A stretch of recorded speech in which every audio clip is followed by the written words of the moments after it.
शासकीय अधिकारी कर्मचारी सोशल मीडियावर शासकीय धोरणावर उघडपणे टीका करतात। शासकीय मालमत्ता, वाहन आणि कार्यालयात रील्स बनवून टाकतात। कर्मचाऱ्यांच्या या छंदाला आता सरकारकडून चाप बसणार आहे। अधिकारी आणि कर्मचाऱ्यांना सोशल मीडिया वापरासंदर्भात कडक निर्बंध लागू करण्यात येणार आहेत। 3 महिन्यात नवं धोरण आणलं जाणार असल्याची घोषणा मुख्यमंत्री देवेंद्र फडणवीस यांनी विधान परिषदेत केली आहे।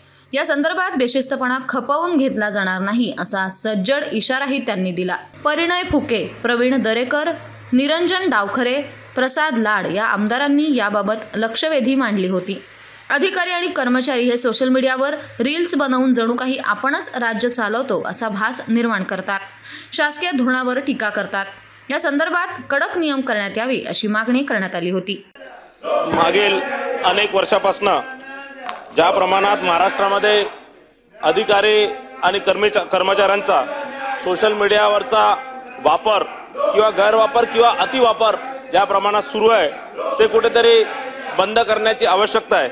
ज्या प्रमाणात फेसबुकवर, इंस्टाग्रामवर, स्नॅपचॅटवर मोठ्या प्रमाणात अधिकारी कर्मचारी रील्स बनवून टाकतात, त्याच्यावर कुठेतरी बंधन आणणे फार गरजेचं आहे। हे अधिकारी या प्रकारचं वागणूक करतात जसे की संपूर्ण राज्य हे चालून राहिले असा प्रकारचा एक भास तयार करतात सामान्य नागरिकांवर की संपूर्ण त्या जिल्ह्याचा जर एखादा कलेक्टर असणार, एखादा एसपी असणार किंवा एखादा इन्स्पेक्टर असणार तर त्या पूर्ण भागाचं सर्वस्व तो आहे या प्रकारचा एक भास सामान्य माणसांवर निर्माण केला जातो।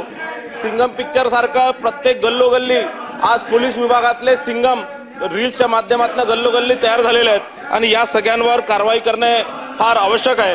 कुठेतरी या संदर्भातले नियम, कडक नियम करणे आणि त्यांची अंमलबजावणी करणे फार आवश्यक आहे। माझा या संदर्भात प्रश्न आहे, कारण या उत्तरामध्ये माझ्या पूर्ण लक्षवेधीचं संपूर्ण उत्तर आलेलं नाही आहे। पण महाराष्ट्र नागरी सेवा वर्तणूक नियम 1980च्या नियम 9 किंवा या कायद्यामध्ये किंवा या नियमांमध्ये मागील 3 वर्षापासून किती अधिकारी कर्मचाऱ्यांवर कारवाई करण्यात आली। आणि दुसरा माझा प्रश्न आहे की हे जे अधिकारी कर्मचारी जे सोशल मीडियाचा अतिवापर करतात आहे, गैरवापर करतात आहे, इंस्टावरती रील्स टाकतात आहे आणि या प्रकारे कुठेतरी सरकारची बदनामी करण्याचा प्रयत्न करत आहे। या संदर्भात यांचा रील्स म्हणजे या सगळ्या रील्स बनवण्याकरता किंवा फेसबुक, इंस्टावर यांचा जे वापर होतं याच्यावर कुठे बंदी आणण्याकरता सरकार कायद्यामध्ये बदल करणार काय किंवा नवीन कायदे नियम आणणार काय?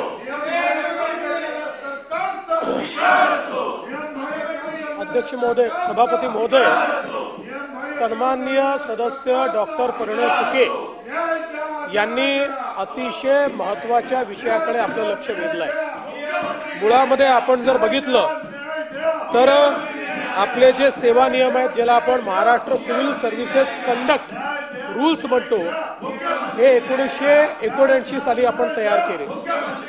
1979 साली सोशल मीडिया नसल्यामुळे या ठिकाणी तेव्हाचे जे माध्यम होते त्या माध्यमांमध्ये आपला कंडक्ट कसा असला पाहिजे या संदर्भातल्या तरतुदी याच्यामध्ये आहेत। पण सोशल मीडियाच्या संदर्भातल्या एक्सप्रेस तरतुदी या मात्र याच्यामध्ये आपल्याला पाहायला मिळत नाही। आणि सन्माननीय सदस्यांनी जे या ठिकाणी मांडलेलं आहे हेही खरं आहे की काही ठिकाणी याचा एक्सेसिव्ह उपयोग होताना दिसतोय। अनेक ठिकाणी सरकारचेच कर्मचारी सरकार विरोधी ग्रुपचे सदस्य झालेले आपल्याला त्या ठिकाणी पाहायला मिळतात, त्याच्यावर पोस्टिंग करताना आपल्याला पाहायला मिळतात। अनेक वेळा सरकारच्या धोरणांच्या विरोधात त्या ठिकाणी पोस्ट करताना आपल्याला पाहायला मिळतात आणि अनेक वेळा आपली जी ड्युटी आहे त्या ड्युटीलाही ग्लोरीफाय करताना त्या ठिकाणी ते दिसतात। आणि म्हणूनच या संदर्भात काही ना काही नियम करणं हे अत्यंत गरजेचं आहे। खरं म्हणजे सरकारची अपेक्षा ही आहे की सोशल मीडियावर आमच्या ऑफिसेसनी मोठ्या प्रमाणात ऍक्टिव्ह असलं पाहिजे, पण त्यातनं त्यांनी सिटीजन एंगेजमेंट केली पाहिजे। स्वतःचं ग्लोरिफिकेशन करण्याकरता या माध्यमांचा उपयोग करणं हे आपल्या सेवा शर्तींमध्ये बसत नाही। आणि म्हणूनच एकीकडे मोठ्या प्रमाणात सोशल मीडिया किंवा इतर माध्यमांचा उपयोग हा जनतेशी कनेक्ट होण्याकरता आणि पब्लिक एंगेजमेंट करता वाढवणे या संदर्भात कारवाई करत असताना त्याच्यावर योग्य ते निर्बंध देखील असले पाहिजेत, अशा प्रकारची मागणी अतिशय योग्य आहे। आम्ही ज्यावेळेस या संदर्भातला तपास केला त्यावेळी असं लक्षात आलं की पहिल्यांदा जम्मू काश्मीर सरकारने या संदर्भातले चांगले नियम तयार केलेले आहेत, गुजरात सरकारने देखील या संदर्भात चांगले नियम तयार केलेले आहेत। आता तर आपली जी लाल बहादूर शास्त्री अकॅडमी आहे लभासना, यांनी देखील या संदर्भात अतिशय कडक नियम तयार केलेले आहेत आणि म्हणूनच आता महाराष्ट्रामध्येही आपले हे जे काही सेवा शर्तीचे अधिनियम आहे, रूल्स आहेत, the Maharashtra civil service conduct rules 1979 चे, याच्यामध्ये बदल करून आता जी वेगवेगळी माध्यमं आली आहेत या माध्यमांचा उपयोग, त्याच्यावरची वर्तणूक, त्याच्यावरची एंगेजमेंट या सगळ्याच्या बाबतीत अतिशय योग्य अशा प्रकारचे नवे नियम तयार करण्यात येतील।